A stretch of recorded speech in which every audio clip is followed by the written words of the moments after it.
Hello, class. Choosing a side for this case is not as simple as one would think. Both sides had a very strong stance, and I could see it going both ways. But the U.S. Fish and Wildlife Service contracted the Atlantic Concrete Company to redesign and reshape the cement weirs of the East Fish Ladder. In order to accomplish this task, the ACC was kind of left with unfit conditions to get the best concrete job done, because the cement work had to be done during the harsh winter conditions because the fish ladder was in use the rest of the year. This is clearly not optimal for concrete work.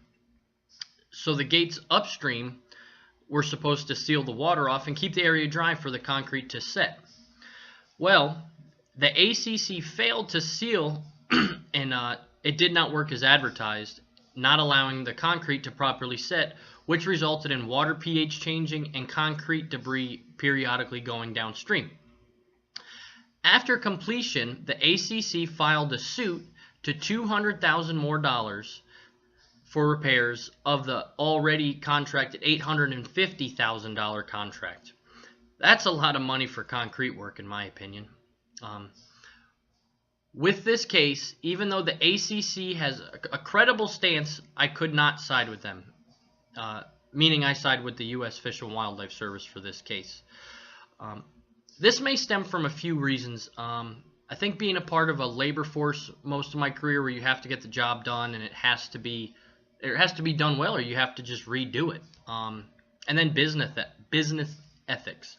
But the simple fact here is that they knew of this problem and then they completed the project when it should have been addressed immediately. I guess a good example would be you wouldn't install a sink with the water running. You would turn the water off and put the sink in. You wouldn't, if it was still running, you would either turn it off, or if you couldn't, you'd get it fixed. You wouldn't just install it. Well, I guess you could, but I wouldn't. But you'd get the water off as soon as possible. But then to ask for more money after an already, in my opinion, inflated contract just seems unethical. But when you read the ACC case, you also see that they were unaware of how to do things, and the service had all the answers and even provided solutions to each problem.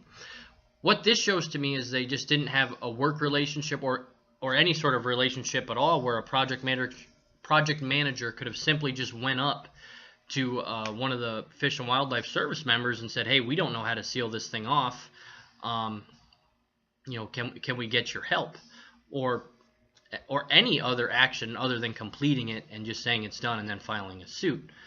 But the ACC still does have a strong stance, and it is the service's fault in a lot of these cases. One, the service employees provided ACC with civil seal, wood chips, and cinders, but they didn't show them how to work it or how to apply it properly. And two, the ACC didn't show them how to seal the bridge, and they were kind of left in the dark. And even in the contract, it said that that the ACC was the ones to operate the bridge, but they didn't know how. But in the long run, I still side with the service in this case. But this does show an improper work relationship. And if the service was so concerned with the project, they absolutely should have worked with the ACC better.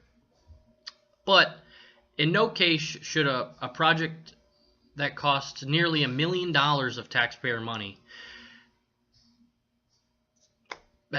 be completed the way it was. If everything was not working as advertised, they should have addressed it. In this case, mediation is a necessity. A third party would allow someone to come in and show the ACC and service their individual shortcomings and come to a conclusion. ACC should have never continued a job and should have asked for help. The U.S. Fish and Wildlife Service should have shown them how to use the bridges and been more ready available for help. In the end, the project manager or foreman of ACC neglected to draw attention to these problems, said the project was complete, and then filed a suit asking for $200,000 more.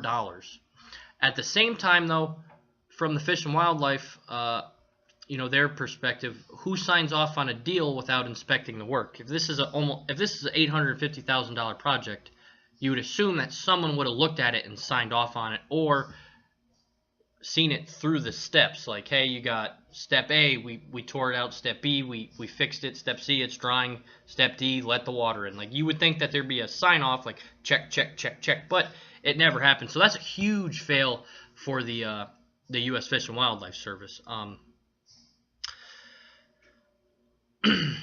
But mediation would have to look for a win-win situation in this case, and I think the only win-win situation that I can see without digging too much deeper is to split the costs and get the job done. Both failed. And I think that would be the best case. But in my opinion, the U.S. Fish and Wildlife Service is in the right here. ACC is in the wrong. I think information sharing would go a long way in this case. And the mediation would help a lot, allow them to both say their opinions, what had happened, and then they could, really come to a resolution. I doubt that all sides of all parties know exactly what happened. I doubt the foreman's the owner of the company. I'm sure the owner of the company would change his ways if he knew that, they completed a project without telling him something was wrong. So I look forward to everyone's opinions, and have a good week.